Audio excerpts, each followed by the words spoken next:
Mais ce qu'il faut savoir, c'est que plus vous vaccinez le chiot jeune, plus son système immunitaire est immature. Et donc, vous allez obliger le système immunitaire, ça c'est ma vision homéopathique des choses, ça n'engage que moi, vous allez vacciner le chiot qui a un système immunitaire immature avec 5 valences, 5 maladies.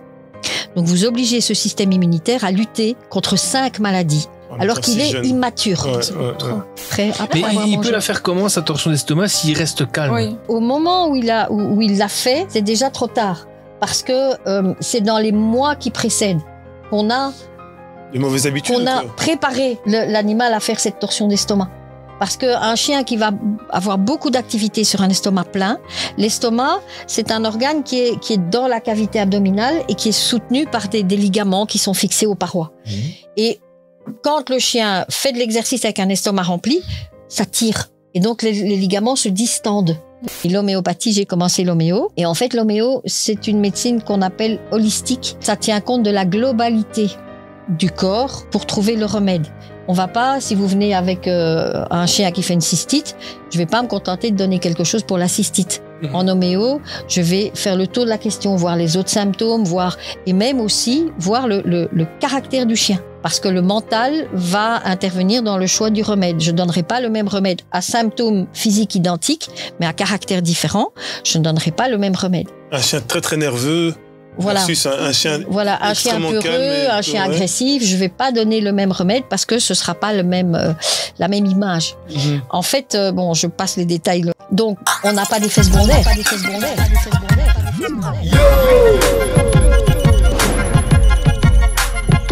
What's happening here? SFMP, the podcast. Merci. Mais donc, c'est difficile de donner un âge quelquefois. Oui. Et puis, on a des jeunes, ils sont vieux avant l'âge. Oui. Aujourd'hui, si on voit les jeunes aujourd'hui, ils sont nettement plus vieux. Quoi. Déjà, quand tu vois des gamines de 10 ans qui en font 18, tu te poses des questions. Quoi. C'est...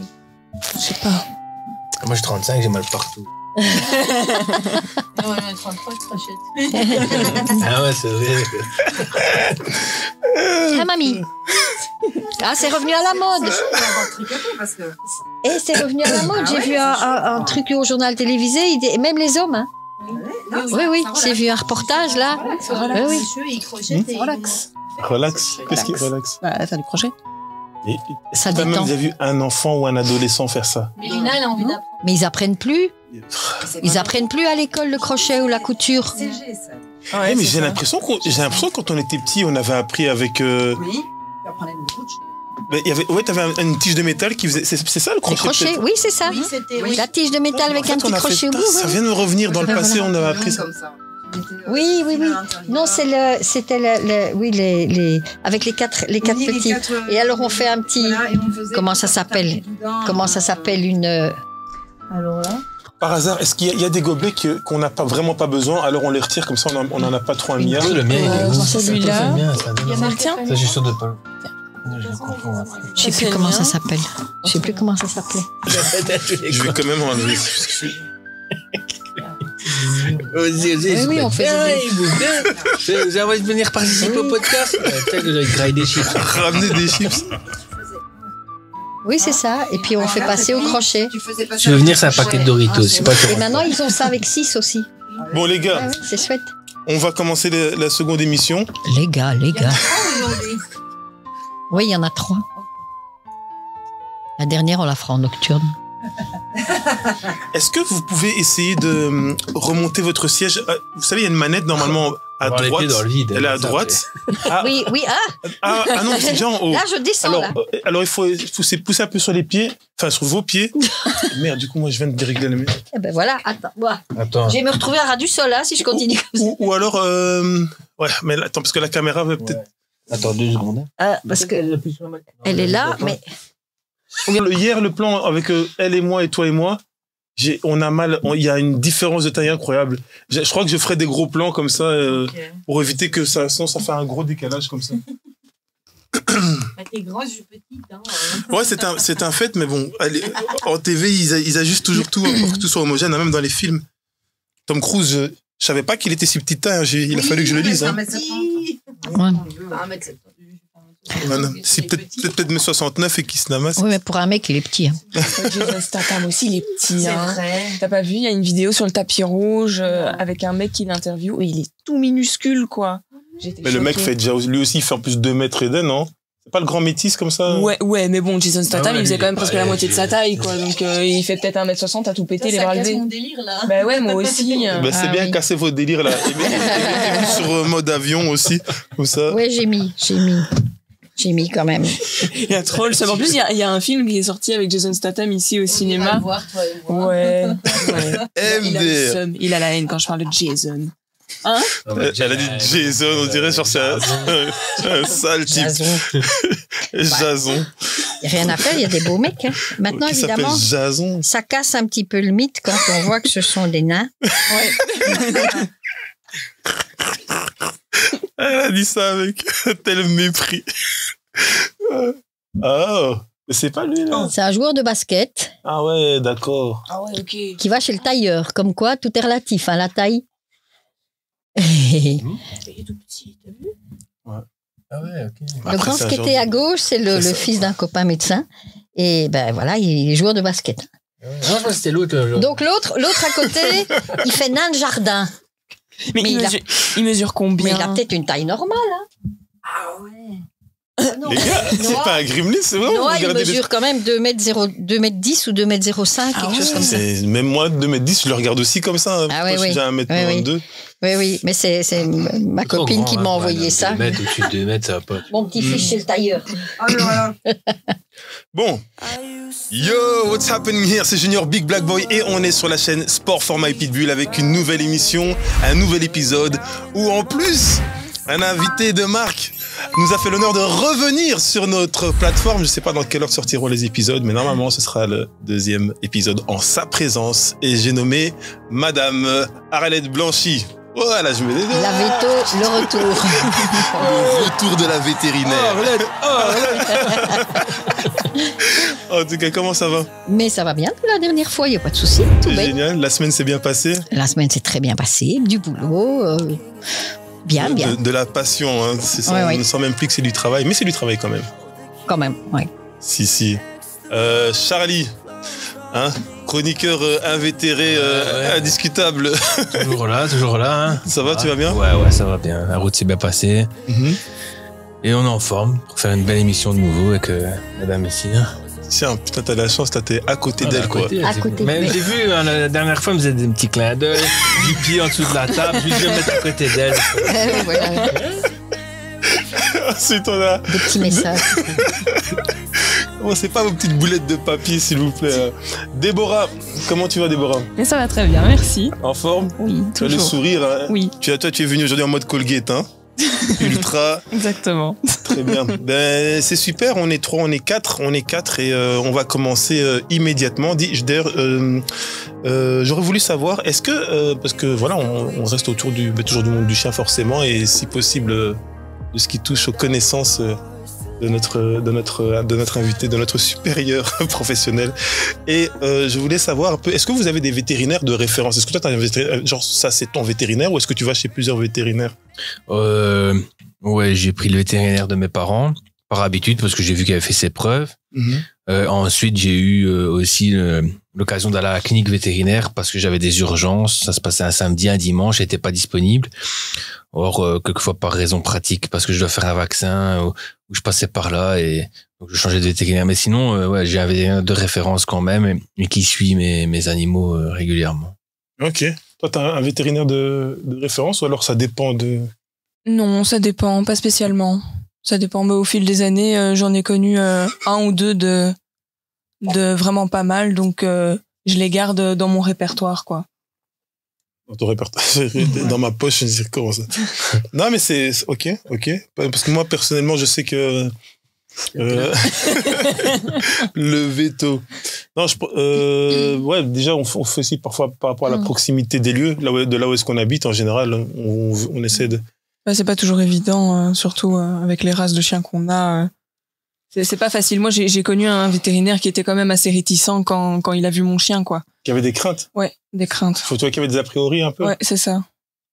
Ça, même. Il y en a qui ont peur. Hein. Ouais. Oh, oui, il y en a qui ont peur de certaines races. Hein. Je sais que parfois le vétérinaire dit muselière, mais est-ce que c'est juste, ça peut être une simple prudence ou alors de la peur manifeste? Ça dépend aussi ce qu'on fait. Moi, c'est vrai que même les grands chiens, je vais jamais avoir l'idée de le mettre sur la table. Ouais. Je vais le laisser par terre et c'est moi qui vais mettre à quatre pattes. Parce que déjà, le chien sur la table, il est pas bien. Ouais. Et encore un grand chien sur une table qui va bouger parce qu'il bouge, il va être encore plus stressé. Donc, je m'en occupe par terre. Est-ce que les vétérinaires ont des vétérinaires? Oui, quand on a des spécialisations, quand on a, par exemple, parce que dans l'ancien temps, dans les années 70, le véto, il savait tout faire. Parce que la médecine vétérinaire était assez limitée, on n'avait pas beaucoup de spécialités. Maintenant, la médecine vétérinaire est presque aussi spécialisée que la médecine humaine. Ok. C'est peut-être pas aussi pointu, mais en tout cas, on a de plus en plus de spécialisation. Et on ne peut pas être le pic de la Mirandole et tout connaître sur tout. Donc, on doit connaître ses limites et savoir, OK, un problème ophtalmo courant, je peux le traiter. Si c'est quelque chose de trop pointu ou que je ne suis pas sûre, parce que j'ai pas l'appareillage nécessaire pour faire un examen approfondi, je vais envoyer chez un ophtalmo. Et vous avez, allez, pour vos animaux, par exemple, bah vous faites ce que vous savez faire, et parfois vous avez un vétérinaire de référence. Ça dépend pourquoi. Si c'est pour faire, si c'est pour l'ophtalmo, ben oui, j'ai envoyé ma fille avec le chien chez une spécialiste ophtalmo. Okay. Pour faire un scanner ou pour faire une écho. J'ai des adresses. Disons qu'à la différence du commun des mortels qui a son animal et qui ne connaît pas spécialement les différentes spécialités des vétos, moi je sais à qui m'adresser pour telle ou telle chose. Ouais. Alors, quand il y a des problèmes, je dis OK, stomato, j'en connais un très bon, ben il est à Namur, mais tant pis, c'est pas grave. Je vous envoie là-bas parce que je sais que là, ce sera bien fait. Je peux envoyer mes clients à gauche, à droite, parce que tout le monde ne sait pas tout faire. Clairement. Même au niveau chirurgie. Moi, je fais pas d'orthopédie. Donc, dès qu'il y a un problème de fracture ou quoi, j'ai des adresses, des points de chute fiables auxquels j'envoie les propriétaires. Ok, bah c'est bon à savoir, en tout cas, encore du savoir partagé. Et d'ailleurs, vous dites-nous en commentaire si vous avez un vétérinaire de référence à qui vous faites confiance. Ah ouais, j'ai une question sale, un peu sale comme ça. Parce que alors, moi, je me rappelle, j'avais emménagé quelque part, et je cherchais justement des vétérinaires de proximité. Et donc, je regardais, je jugeais un peu, j'étais un peu en mode préjugé, et je dis non, là, je sens pas trop, là. Et finalement, j'ai essayé quand même 2-3 vétérinaires autour de chez moi. Tu dois donner un petit billet à chaque fois, mais vous sentir un peu les gens.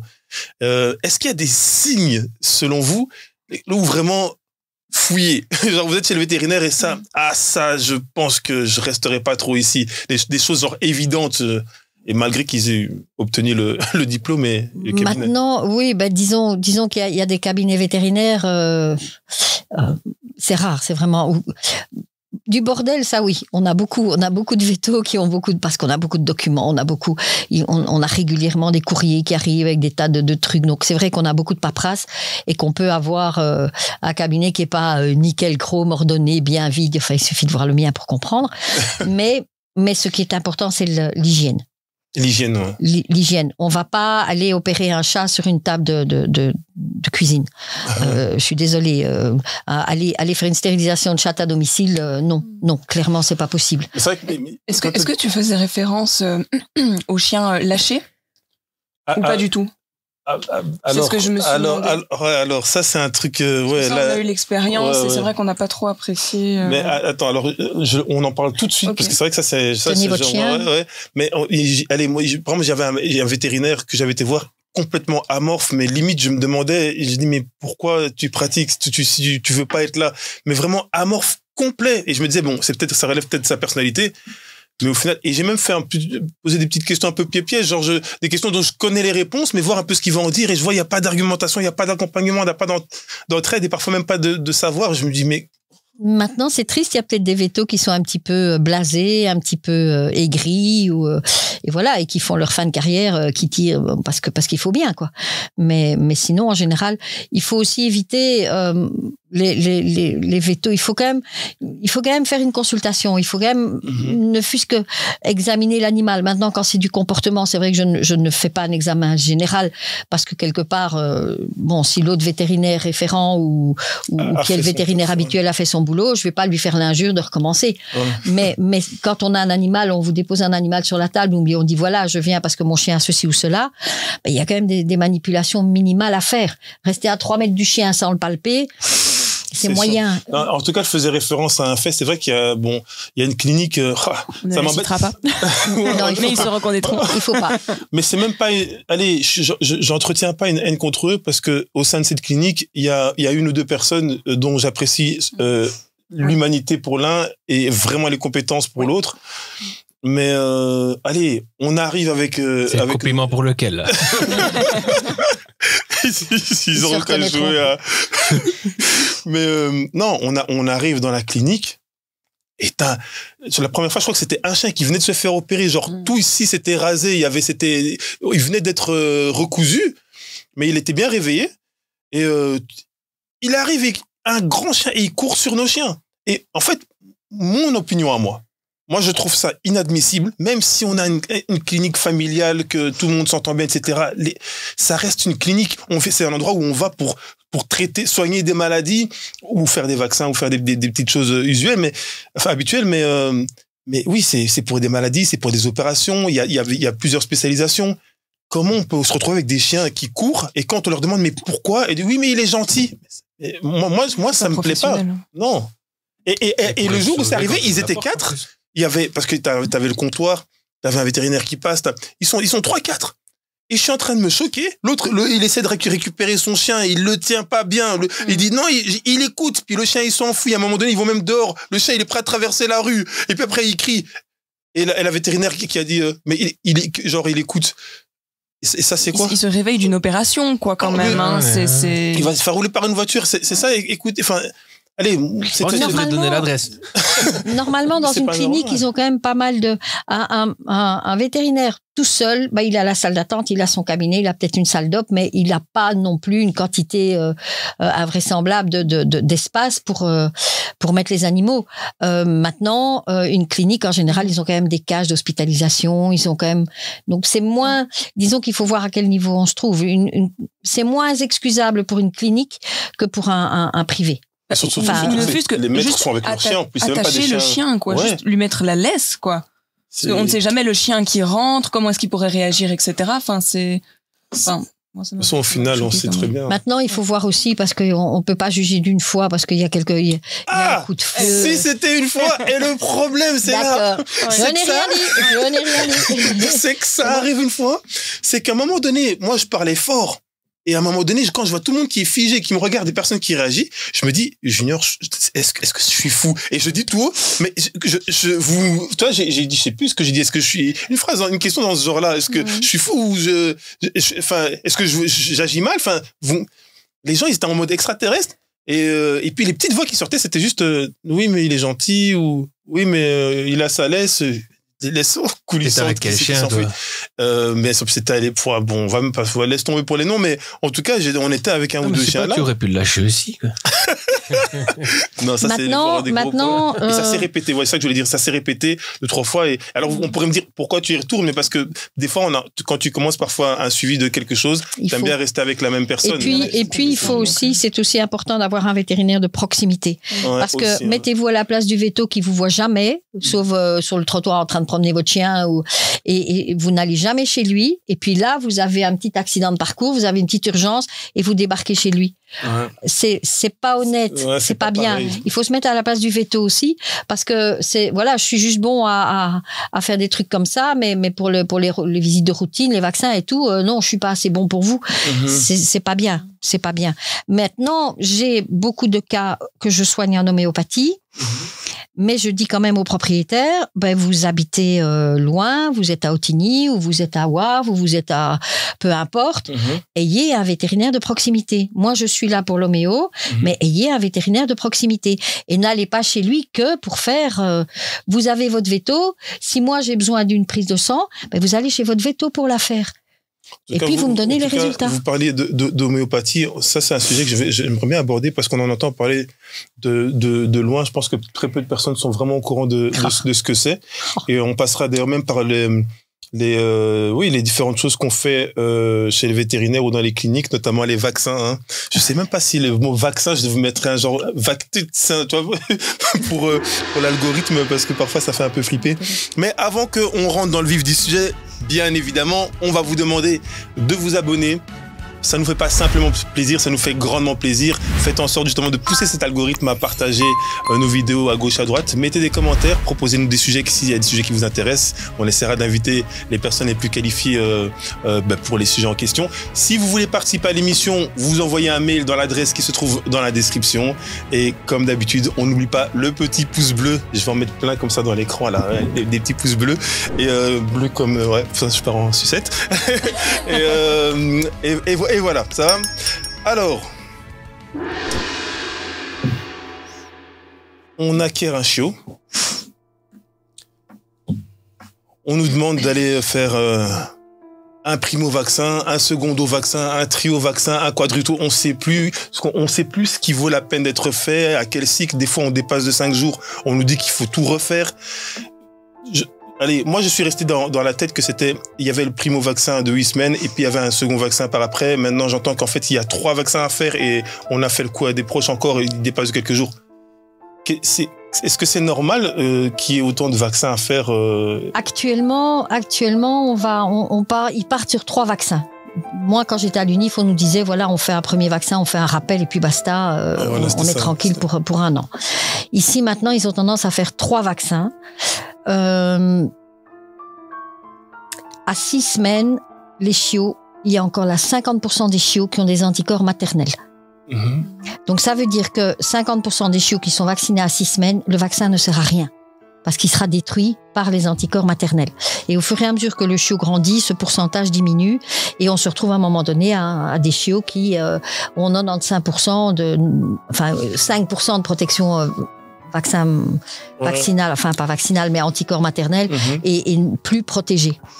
Si on fait le vaccin trop tôt, il est détruit. Si on le fait trop tard, on a une période où l'animal est potentiellement exposé, puisque les anticorps maternels sont plus suffisants et il n'y a pas encore les anticorps vaccinaux. Donc c'est une question de maximum de sécurité. Okay. Si on veut vraiment protéger son animal au maximum, on va faire le vaccin à 6 semaines, à 9 semaines, à 12 semaines, à 15 semaines. En sachant que le vaccin à 6 semaines, il peut peut-être compter pour du beurre. C'est toujours le même contenu, tu voulais dire? Oui, il peut pas être dangereux un vaccin trop tôt. Je parle ma mère a vacciné à l'époque, on pouvait encore acheter des chiens sur le marché. Alors, je remonte dans les années 70 et ma mère a fait l'acquisition d'un chien sur le marché. Elle était le porté chez vétérinaire. Malheureusement, il l'a vacciné trop tôt. On savait pas l'âge exact du chien aussi à ce moment-là. Et c'était la maladie du carré, je pense, on l'avait vacciné. Et le chien en est décédé. C'est rare ce qui s'est passé ou c'est alors normal? ça peut arriver que malheureusement si le chien est porteur et qu'il est déjà séropositif, donc il est porteur de la maladie, le vaccin peut faire emballer les choses et déclencher la maladie. Et donc là, il faut faire attention. Maintenant, on n'est jamais sûr, évidemment, sur un marché. C'est plus trop le cas maintenant.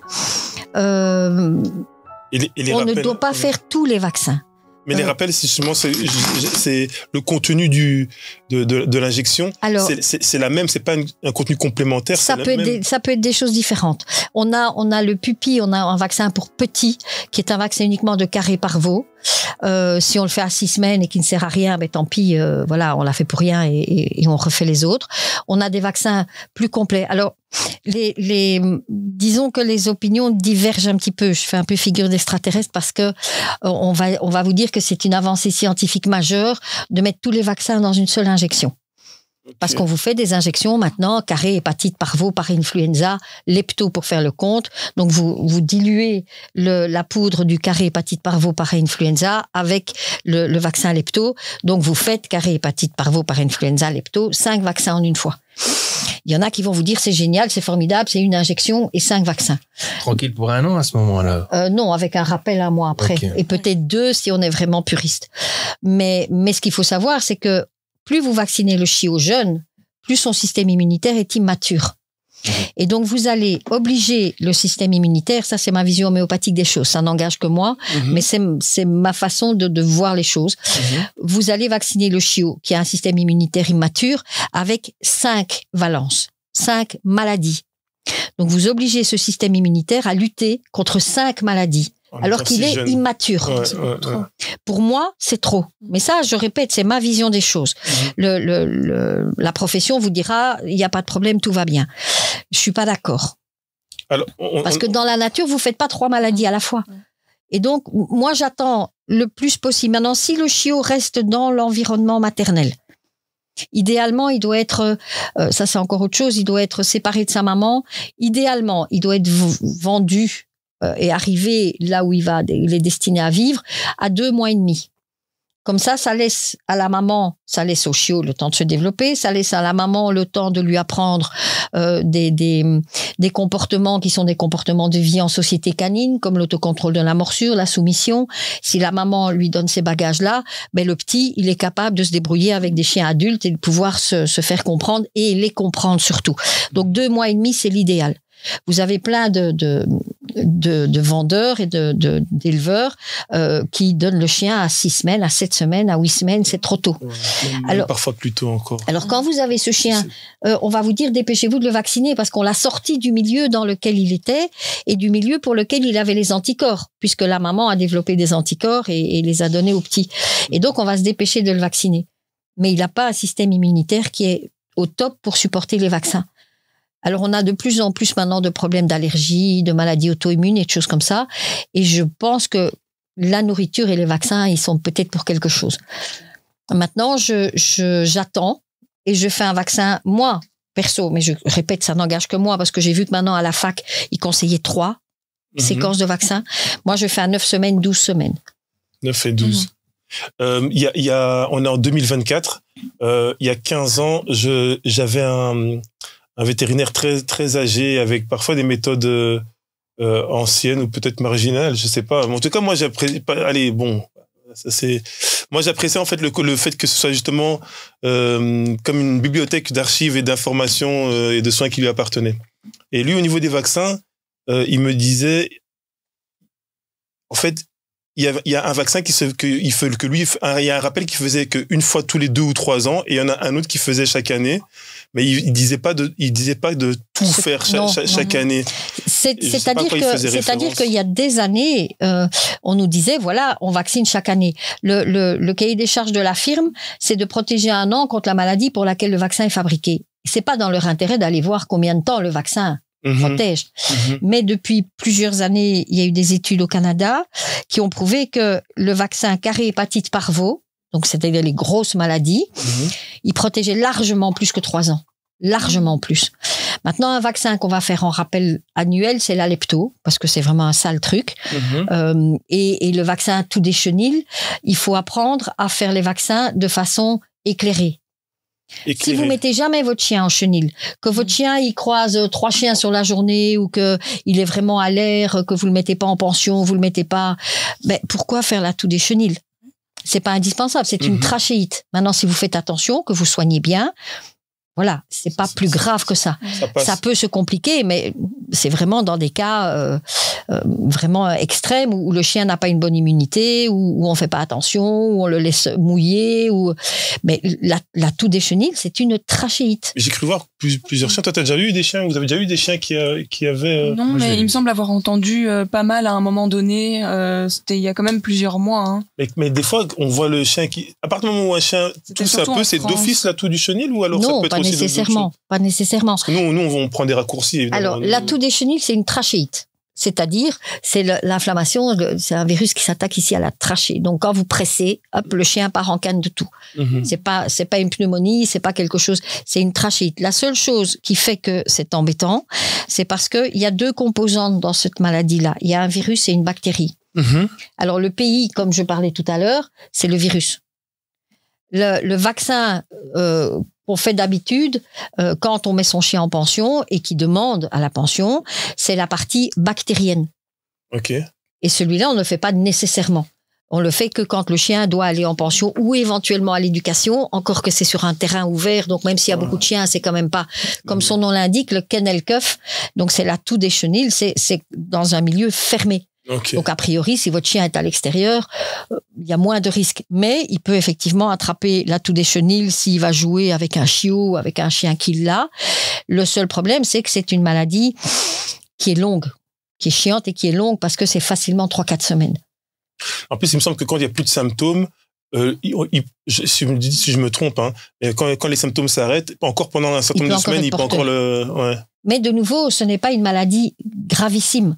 C'est pas quelque chose vraiment qui va mettre la vie du chien en danger, comme on aurait la maladie de Carré ou la parvovirose. À part les vaccins, rappels de vaccins classiques, est-ce qu'il y a d'autres types de soins ou de traitements qu'on fait peut-être abusivement ou enfin excessivement, que c'est pas forcément nécessaire? Alors, il y a les maladies parasitaires, les puces, les tiques, tout ça. C'est clair que quand on a un chien qui a tendance à choper toute la première puce qui passe ou à choper 25 tiques quand il va se promener dans les bois, ça vaut le coup quand même de faire des traitements. Maintenant, il y a des traitements plus forts que d'autres, des traitements plus toxiques que d'autres. Ça reste quand même des substances nocives, hein, il faut pas se le cacher. On va vous conseiller de donner un vermifuge 3 fois par an, 4 fois par an, 2 fois par an, ça dépend un petit peu. Mais le vermifuge, oui, on peut toujours donner des tas de médicaments, même tous les mois si vous voulez. Mais bon, il faut un peu faire la part des choses. J'avais entendu que c'était utile de donner le vermifuge uniquement quand le chien a par exemple des vers ou des choses comme ça, quoi. Sinon, ça ne servait pas à grand chose. Ça ne prévient pas. Le vermifuge n'a pas, contrairement au traitement antiparasitaire externe, donc contre les puces et les tiques, le vermifuge n'a pas de rémanence. C'est-à-dire qu'il ne reste pas dans le corps, il continue à protéger. Il va tuer les vers au moment où vous le donnez, mais une semaine après, si votre chien chope des vers, voilà, le vermifuge a fini son travail. Donc c'est plus, moi je conseille plutôt de dire, il sera toujours temps de donner un vermifuge si on a un doute ou qu'on voit des vers ou que. Mais après, il y a aussi des vers qui se manifestent pas forcément dans les selles. Il y a des vers au niveau des poumons. On peut avoir des vers au niveau des poumons, au niveau cardiaque. Maintenant, ça, il faut voir avec l'étiologie, avec l'anamnèse, c'est au vétérinaire à voir s'il y a un risque. Et pourquoi quand nos chiens parfois ne se sentent pas spécialement très bien, etc., pourquoi est-ce qu'on nous conseille de donner directement du vermifuge? Enfin, moi, c'est ce qu'on m'a souvent dit.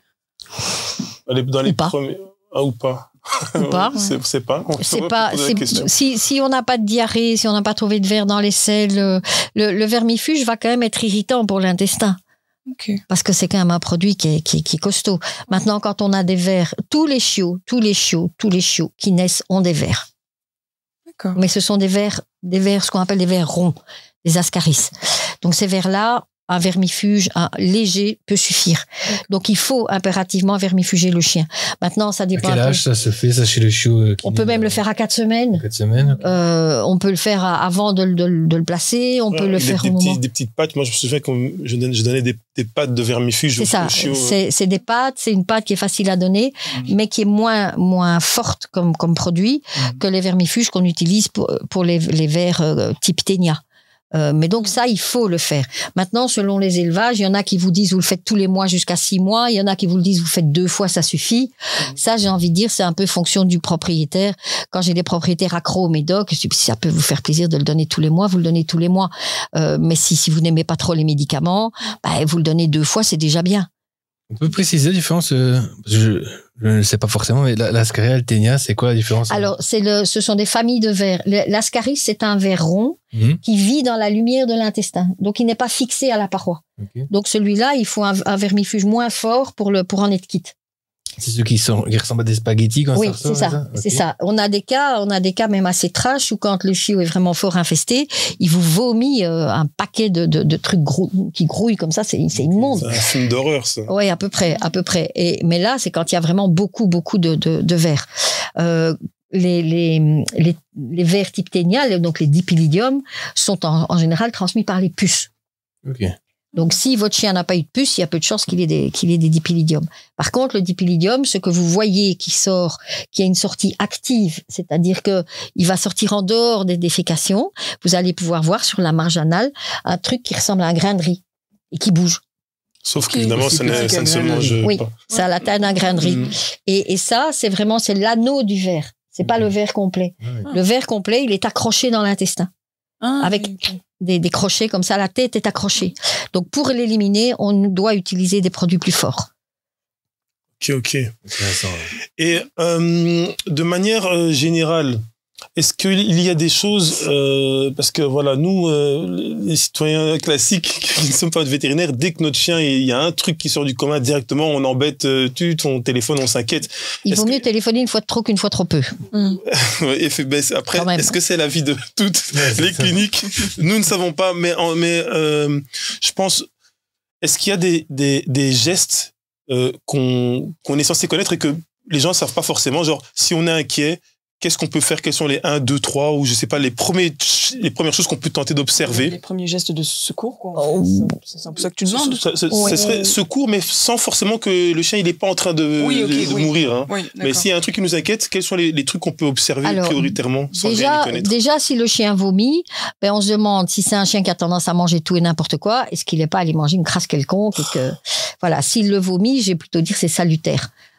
Si le chien vomit, on se pose la question, est-ce qu'il n'a pas mangé quelque chose d'inhabituel? Et puis on le surveille. S'il vomit mais qu'il n'a pas de diarrhée, on se dit ok, c'est uniquement l'estomac.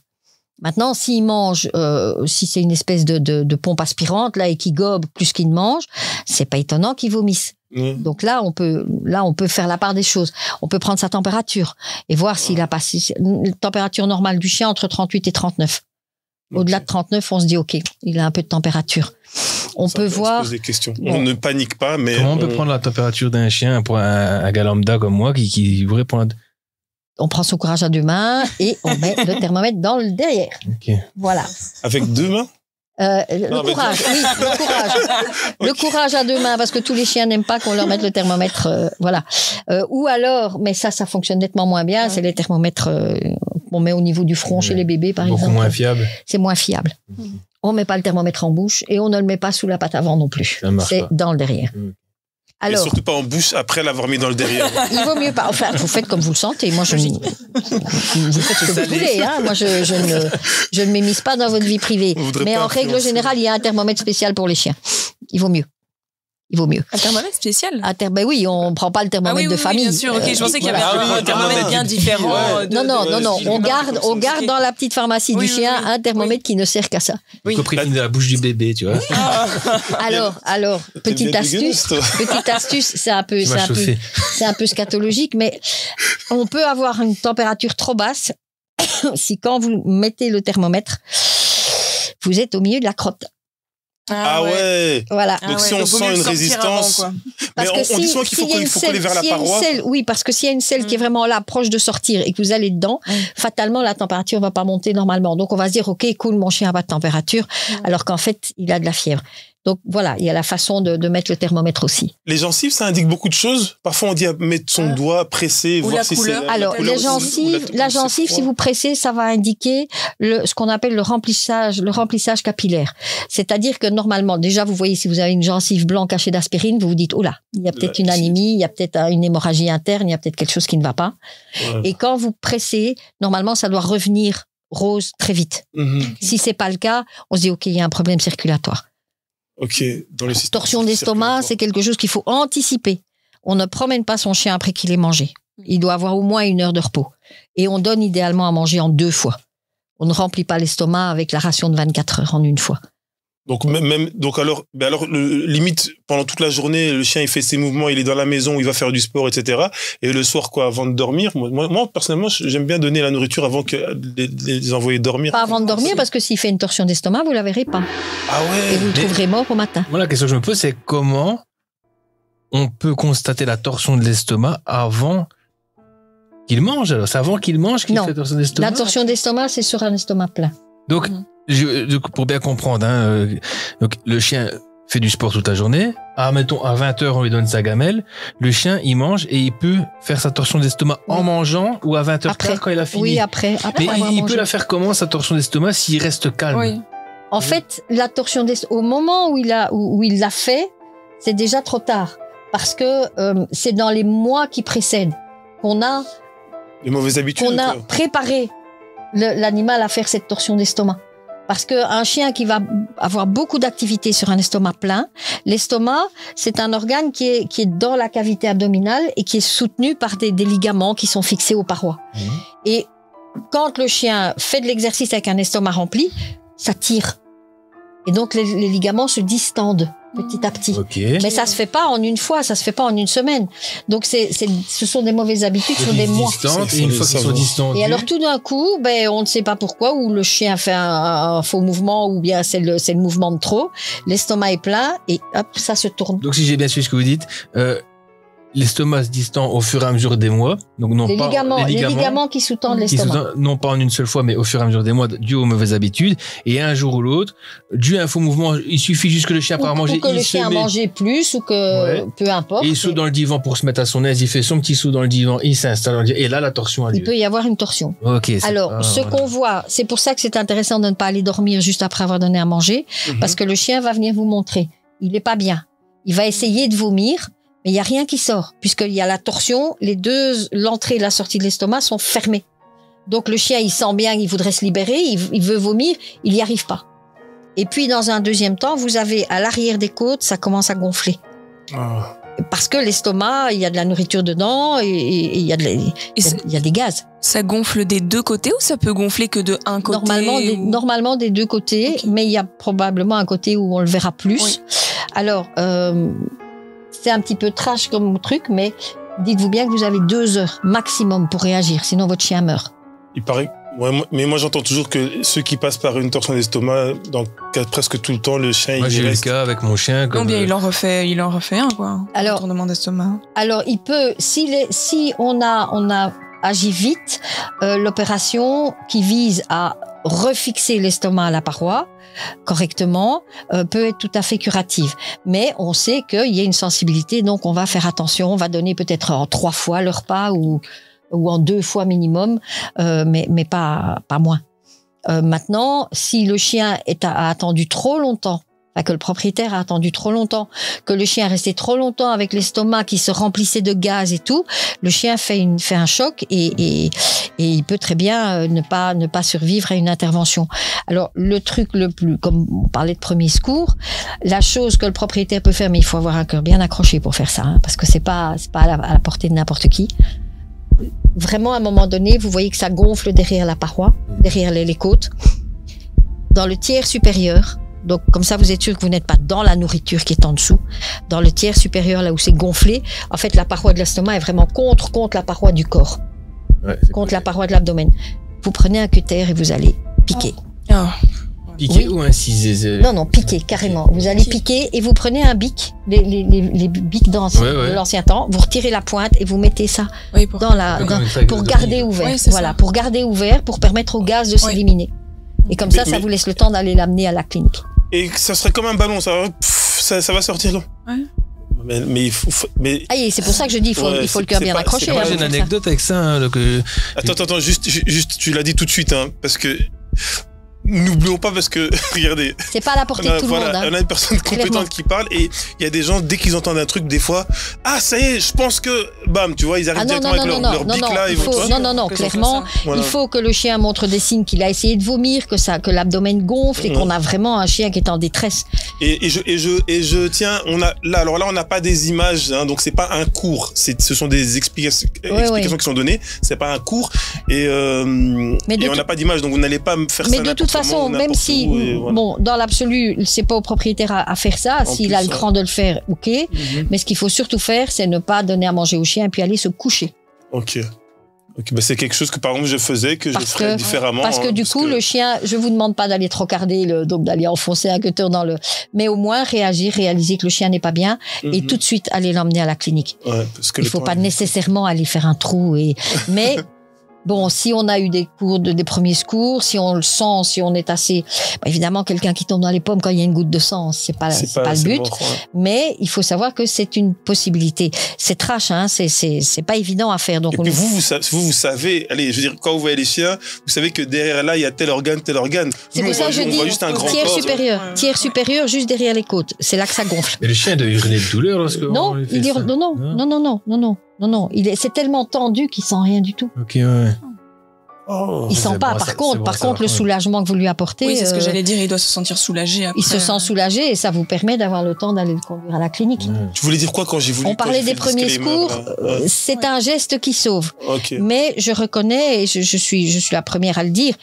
Tout le monde ne peut pas le faire. Il y a un C'est pour côté de ça qu'il faut- préférence, le droit ou le gauche, le gauche. Ok. C'est pour ça que je préfère dire aux gens, donnez à manger en plusieurs fois. Ne faites pas promener votre chien ou faire de l'exercice à votre chien quand il vient de manger et n'allez pas dormir directement dès que vous lui avez donné à manger. Ce seront les meilleures garanties de pouvoir gérer une torsion d'estomac sans devoir aller faire des trucs héroïques, comme on dit pour les parents avec la trachéotomie. Parce que ça aussi, c'est quelque chose qui est choquant pour un parent de devoir faire ça. Mais si on pense que ça peut sauver son enfant, ben, il y en a qui auront tous les courages. Sauf si quelqu'un a quelque chose de spécial Non, à j'ai dire. expliqué l'anecdote que j'ai eue justement. Je me lève au matin pour aller à l'école et bon, je suis dans la salle de bain et le dog allemand que j'avais, qui appartenait à mes parents, Mhm. avait cassé la porte de la buanderie. C'était une porte très fine, mais il avait réussi à la péter et venir me rejoindre pour me montrer qu'il y avait un retournement d'estomac. Alors sur le coup, moi, je comprends pas ce qui se passe. Je vois le chien qui est là, je sais que c'est pas normal parce qu'il doit être enfermé dans la buanderie. C'était son lieu où il dormait. Et je constate que le chien, il est explosé de l'arrière, il est complètement gonflé, quoi. C'est ça que j'ai dit, explosé dans le sens où il est complètement gonflé. Hein. Et complètement anormal. Donc je vais chercher ma mère en haut. Je l'appelle et je comprends tout de suite qu'il y a un problème et que c'est sûrement un retournement d'estomac. Mhm. On téléphone au vétérinaire. On met le chien tant bien que mal dans le coffre. Faut savoir que c'est un dog allemand. Moi, je suis encore enfant à ce moment-là. Ma mère, une petite femme, donc c'est très lourd comme chien. On se donne les moyens, on le met dans le coffre et direction le vétérinaire en urgence. Le vétérinaire arrive à l'opérer et malheureusement, je pense que 2 jours ou 3 jours plus tard, le chien, on se lève au matin, on le retrouve décédé. Sûrement, comme vous disiez, c'est dû à un choc par la suite. C'est peut-être un empoisonnement du sang qui est Oui, parce qu'il y a des toxines qui sont résorbées. Hein, la nourriture qui est dans l'estomac, la nourriture qui est dans l'estomac, elle a macéré, elle a putréfié, elle a produit. Et ça aurait dû normalement s'éliminer. Et malheureusement, le fait est que ça s'est probablement passé pendant la nuit. Pendant la nuit, mais si plus tôt dans la nuit ça se passe, plus longtemps le chien reste. Mais on peut imaginer que ça s'est passé vers 5h au matin parce que mon beau-père s'est levé à 4h30 du matin et est parti travailler. Et ce qui veut dire qu'à 5h au matin, il n'était plus dans la maison. Et moi, je me suis levé, il était 7h30 au matin pour aller à l'école. Donc, le chien a peut-être fait ça avant. Il était continué à être enfermé dans la buanderie et il a cassé la porte après 5h au matin. Sûrement après le départ de mon beau-père. Et là, donc ça veut dire au moins 3-4 heures que c'est arrivé. Et là, c'est trop long. Ça fait beaucoup. Mais je vous ai souvent entendu parler justement d'homéopathie. Vous avez dit que c'était un sujet que... Alors là, moi, je veux dire la vérité, j'ai aucune connaissance là-dessus. Hein. Non plus. Donc, il y a des sujets que je connais à moitié, à 3/4, mais là, j'ai aucune et puis, connaissance. Certaines personnes peuvent penser même que c'est du flan. Hein. On va dire l'homéopathie, c'est les plantes, etc. Nous, on voit clair que par la médecine scientifique, etc. Donc, c'est intéressant. Ah, si vous voulez animer une soirée un peu naze, parlez d'homéopathie. Vous allez voir tout de suite, il y aura tout de suite 2 camps, ils vont en venir aux mains. C'est terrible. Ah oui, non, c'est terrible. Vous pouvez nous dire... Je me mets dans votre camp, hein. Pas une de boxer. Vous pouvez nous expliquer un peu pour les personnes qui regardent et pour nous-mêmes en quoi ça consiste, enfin qu'est-ce que l'homéopathie et de quelle manière est-ce que vous évoluez à travers cette manière de faire. Moi j'ai commencé à travailler en 86 et en septembre 87 j'ai commencé à étudier l'homéopathie. Parce que ça m'intéressait, je voulais savoir un peu ce que c'était.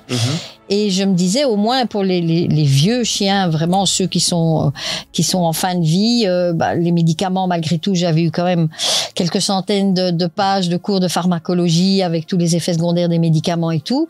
Donc, pour moi, c'était pas top. Et je me disais, l'homéopathie, au moins, si ça fait pas de bien, ça fait pas de mal. Okay. Et ça, c'était mon idée au départ quand j'ai commencé. Et donc, je me disais, l'homéopathie, c'est plus soft. C'est beaucoup plus soft parce que je voyais bien des personnes plus âgées. Elles avaient une série de 6, 8, 10 médicaments qu'elles devaient prendre les uns après les autres parce qu'il fallait contrecarrer l'effet secondaire de tel truc. Et nous aussi, en médecine vétérinaire, on nous disait, voilà, vous donnez ça, faites attention, c'est mauvais pour le foie, il faut donner quelque chose pour le foie, mais là, c'est mauvais pour le rein, donc il faut donner quelque chose pour les reins. Et c'était une chaîne sans fin. Je me dis, mais enfin, il doit y avoir autre chose. Et l'homéopathie, j'ai commencé l'homéo. Et en fait, l'homéo, c'est une médecine qu'on appelle holistique, c'est-à-dire que ça tient compte de la globalité du corps pour trouver le remède. On va pas, si vous venez avec un chien qui fait une cystite, je vais pas me contenter de donner quelque chose pour la cystite. En homéo, je vais faire le tour de la question, voir les autres symptômes, et même aussi voir le caractère du chien. Parce que le mental va intervenir dans le choix du remède. Je ne donnerai pas le même remède à symptômes physiques identiques, mais à caractère différent. Je ne donnerai pas le même remède. Un chien très très nerveux. Voilà. Versus un chien un chien peureux, un chien ouais. agressif. Je vais pas donner le même remède parce que ce sera pas la même image. En fait, je passe les détails, mais c'est une médecine holistique, donc ça soigne tout le corps, ça soigne pas un organe. Donc, on n'a pas d'effet secondaire négatif, puisqu'il est donné sur base des symptômes que présente l'animal sur tout son corps. Et vous avez un exemple de chien qui serait venu avec quelque chose de remarquable et qui, suite à des soins... J'en ai un pour la propriétaire, après Dieu, c'est moi. Elle avait un boxer et ce chien, ça faisait 3 mois qu'il était sous antibio parce qu'il avait joué avec un bout de bois dans le parc. Et il s'était planté le bois dans le palais, et donc la dame était allée direct chez le veto qui avait fait tout ce qu'il fallait, il avait retiré le bois, il avait suturé, enfin c'était nickel. Mais dans les semaines qui ont suivi, le chien a commencé à maigrir, à être moins en forme, et puis il a fait un trou ici, il y a une fistule qui s'est ouverte, et ça a commencé à suppurer. Et c'est un trou qui s'est fait quoi? Il y avait encore du solide dedans ou c'est... Il y a un trou qui s'est formé, à un moment donné, il y a un petit orifice qui s'est formé. Okay. Donc, veto, antibio. On a fait sur ce chien en 3 mois de temps 2 chirurgies exploratrices et 2 échographies. Ils n'ont jamais rien vu. Mais ce chien continuait à dépérir, continuait à pas être bien. Et la dame vient chez moi parce qu'en fait c'était la fille ou la nièce d'une médecin qui suivait les cours avec moi.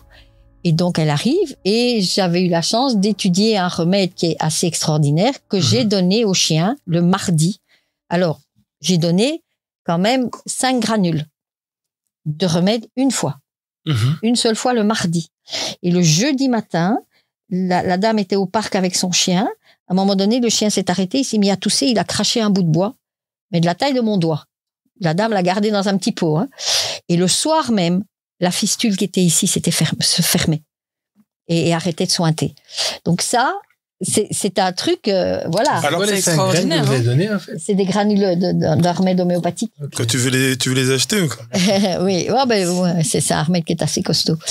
Mais donc, ça a permis au chien d'évacuer. Maintenant, ne me demandez pas où était ce bout de bois. Je n'en sais rien. Le fait est qu'il l'a évacué là où la médecine classique avait rien pu faire.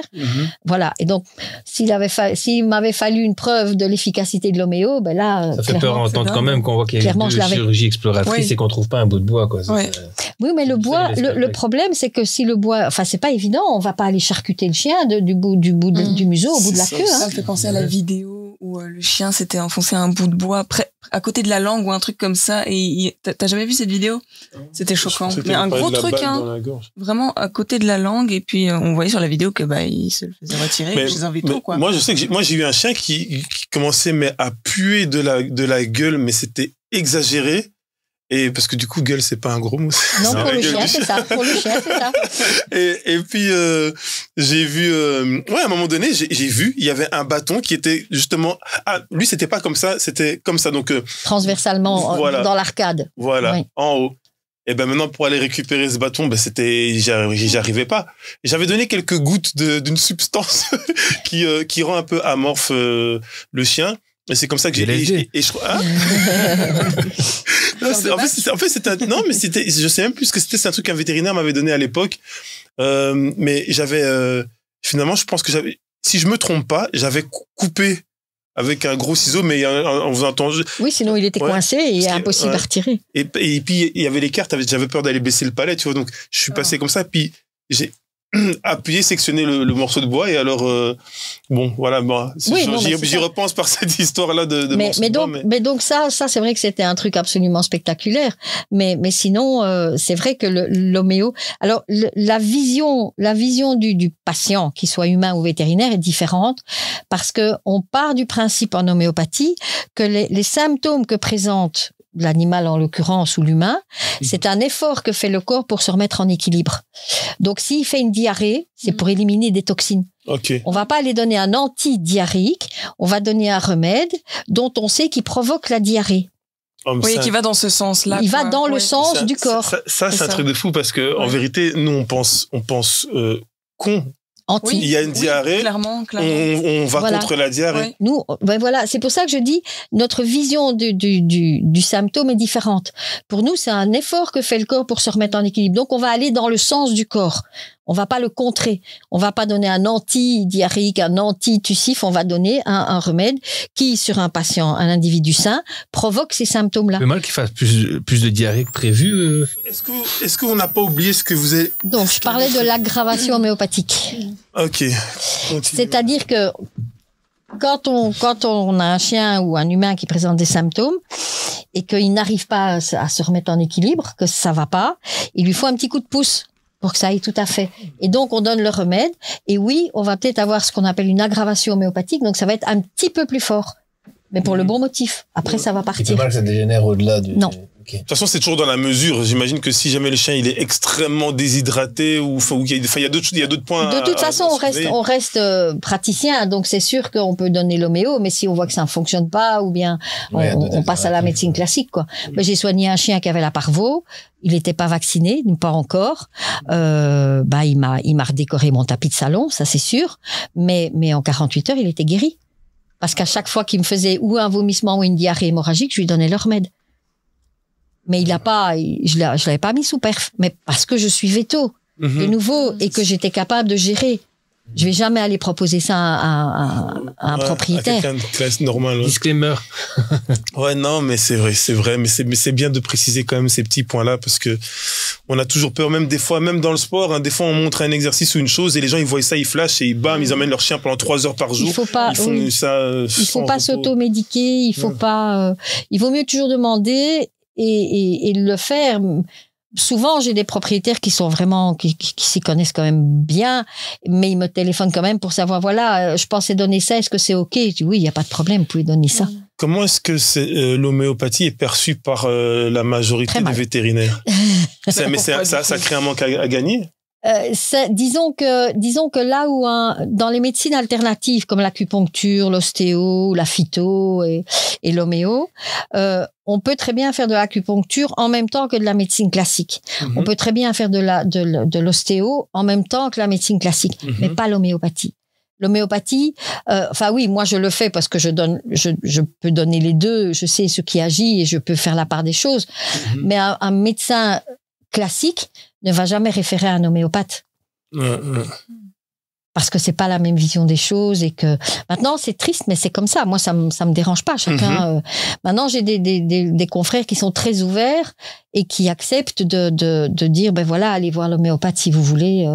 Parce que moi j'en sors plus. Moi je peux plus vous aider donc peut-être que l'homéopathe pourra le faire.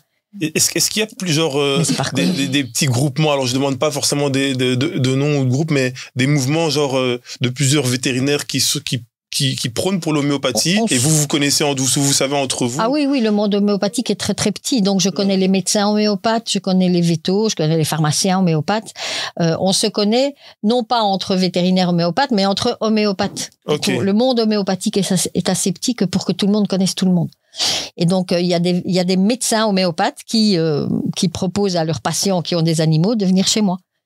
Est-ce que l'homéopathie au final est-ce que c'est prouvé scientifiquement que ça fonctionne pour justifier ça c'est la question qui fâche. En fait, on va vous dire l'homéopathie, ouais, c'est dilué, c'est comme si vous mettiez une goutte d'eau pour neuf et que vous le récupérez au pont de l'Alma ou inversement. Bon, ça dépend à mon aval. Mais non, c'est plus que ça. En fait, c'est un peu difficile à comprendre, mais ça relève pas de la chimie. Comme on a un récepteur, une molécule, on va donner tel truc. C'est plus informationnel. Okay. Donc ça relève plus de la physique quantique que réellement de la chimie. Et ne me demandez pas comment ça fonctionne, je n'en sais rien. Mais par contre, ce qu'on a pu maintenant voir, parce qu'on en avait un peu marre de toutes les critiques qu'on nous faisait, l'association des homéopathes, on a grâce à un médecin, on a fait des travaux de recherche fondamentale. Et on a prouvé par thermoluminescence, et je ne sais pas toutes les techniques, que dans les substances, aussi diluées étaient-elles, on avait encore de l'information. on avait des choses différentes. Que, par exemple, vous utilisez 2 remèdes différents, eh bien, on aura une image différente en fonction du remède. Ce qui prouve qu'il y a une information différente. C'est pas que de l'eau. C'est pas que de l'eau. Comment vous voyez, tu allais poser une question? Non. Hein? Comment est-ce que vous voyez le futur de l'homéopathie dans le monde du chien? En pause. C'est possible. Regarde, Il fasse un stop ton truc. regarde si l'écran est devenu noir. J'avais entendu un bruit, je pensais. Tu deviens fou. Ouais. Mais on a une demande parce que c'est vrai qu'il y a beaucoup de propriétaires de chiens ou de chats ou d'animaux en général qui se soignent. Moi, je soigne des chevaux aussi en homéo. Ça peut. On a des propriétaires qui se soignent eux-mêmes en homéopathie et qui sont trop contents de savoir qu'il y a des vétos qui le font. Okay. Donc pour le moment, je suis en train de former des vétérinaires pour prendre la relève quand même, qui font de l'homéopathie. Parce qu'on n'en a pas beaucoup, évidemment. Ça s'apprend à l'école aussi, en université? Ouais. Non, l'homéopathie, depuis 2014, l'homéopathie est reconnue comme une médecine. Okay. Et elle doit être pratiquée par des médecins. Maintenant, ça ne regroupe pas les vétérinaires. Les vétérinaires sont un peu hors circuit, mais c'est vrai que la reconnaissance de l'homéopathie se répercute sur le vétérinaire, évidemment, même si lui n'a pas toutes les complications que peuvent avoir les médecins homéopathes pour médecine humaine. C'est reconnu comme une médecine. Et donc, nous, ici en Belgique, on a une commission d'enregistrement des remèdes homéopathiques, on a une législation par rapport à l'homéopathie. On a des pays comme en France où ils font tout ce qu'ils peuvent pour casser l'homéopathie. Ah ouais. On a des pays où l'homéopathie est quasiment une médecine d'État. En Inde, on a 200 000 médecins homéopathes. En Amérique du Sud, il y a plein de pays où l'homéopathie a vraiment une pignon sur rue. On a plein de pays où l'homéopathie se développe. Et parallèlement à ça, on a des pays où pour le moment, on fait une chasse aux sorcières à l'homéopathie. C'est fou, c'est quoi? C'est presque une question de culture. Enfin, c'est étonnant de voir des mêmes êtres humains penser si différemment. Des questions financières aussi, peut-être. Il y a une grosse question financière parce que Big Pharma mène le monde et c'est clair que l'homéopathie, vous pensez bien que... Je dis toujours, l'allopathie soigne. Tant que vous prenez le médoc, et c'est une manne pour le Big Pharma, tant que vous prenez le médoc, vous êtes bien. Dès que vous arrêtez le médicament, vous retombez malade. Donc vous n'êtes pas guéri. Tandis que l'homéopathie, quand on trouve le bon remède et qu'on le donne, vous n'avez plus besoin, vous êtes bien. Vous n'avez plus besoin de médicaments. Donc ça, clairement... Ça relève un peu du moment des chamans. Hein. Ah, mais l'aspect financier Ah, mais j'ai pour le moment un chien, enfin, c'est pas moi, c'est ma fille, elle a récupéré un chien qui est complètement barjot, qui est probablement chez Sacha et qui a quand même pas été cadré. Enfin, c'est un chien qui a un parcours difficile. Ben, je sais pas, qui est complet. Il est oui, hyper actif. Ah, ok. J'ai entendu Sacha. HSHA. Ah. C'est l'équivalent vétérinaire des enfants hyperkinétiques ou bien en déficit d'attention. Ok, bah donc je faisais bien de m'arrêter là quand même. Et donc ces chiens-là, ils sont complètement barjots, ils n'ont pas de phase d'arrêt, de phase de rassasiement, ils sont tout le temps en mouvement, ils sont hyper sensibles à tous les stimuli. Il était sous fluvoxamine, ça ne donnait pas grand-chose comme résultat. J'ai trouvé un remède homéo, du jour au lendemain, ma fille m'a dit « mais attends, c'est pas le même chien, là tu me l'as changé ». Excellent. Donc, maintenant j'ai ramé parce que j'en ai quand même donné 2 ou 3 avant de trouver le bon, mais une fois qu'on trouve le bon, c'est super. Ça fait partie de l'expérience. L'avantage qu'on a avec l'homéopathie, c'est le fait qu'on puisse donner certaines choses sans pour autant qu'il y ait des effets secondaires négatifs. Et je peux très bien donner le médicament classique et arriver avec les remèdes homéopathiques parce que je saurais faire la différence entre ce qui est dû au médicament classique et ce qui est dû à mon remède. Et donc, il va falloir trouver un moyen de passer le flambeau aux nouvelles générations. Mais c'est pour ça que je suis en train de former des jeunes vétos pour que. Si des vétérinaires sont intéressés, contactez Arlette Blanchy. Pas que. Il y a des écoles d'homéopathie en Belgique. Il y a plusieurs écoles, un parti néerlandophone et francophone. Maintenant, les néerlandophones sont un peu plus sceptiques par rapport à l'homéo. Il y a plus de tensions et il y a plus d'obstacles au niveau de l'homéopathie en Flandre qu'en Wallonie. C'est dû à quoi? Je sais pas. En tout cas, voilà, moi j'aurais une dernière question avant de clôturer. Alors là, c'est pas spécialement axé homéopathie, mais de manière générale, en tant que vétérinaire, est-ce que il y a un domaine dans lequel on aimerait que les choses bougent? Je sais pas, c'est peut-être même point de vue équipement. Est-ce que vous trouvez peut-être que c'est anormal qu'il faille payer aussi cher ou faire autant d'efforts pour acquérir un certain équipement qui vous aiderait tellement dans la pratique, ou peut-être autre chose? Est-ce qu'il y a quelque chose que vous aimeriez que ça bouge dans le monde du vétérinaire? Moi, je regrette beaucoup que l'animal ne soit pas considéré comme un être. Enfin, oui, on le considère comme un être vivant. Je ne vais pas exagérer, mais je suis triste qu'on n'a pas plus de respect et plus d'empathie et plus d'attention portée à l'émotionnel de l'animal. Parce que ça, je trouve que la médecine actuelle, elle a fait énormément de progrès au niveau technologie, au niveau opération, au niveau matériel et tout, mais je trouve qu'on y perd un peu son âme parce que l'animal reste un objet et voilà, on ne pense pas à l'émotionnel de l'animal. Je regrette un petit peu que ça ne soit pas dans le cursus et qu'on ne pense pas à ça. Ok, toi, un mot de la fin? Tu es satisfaite de ce que tu as appris ici? Oui, très. J'ai appris plein de choses et non, je suis contente.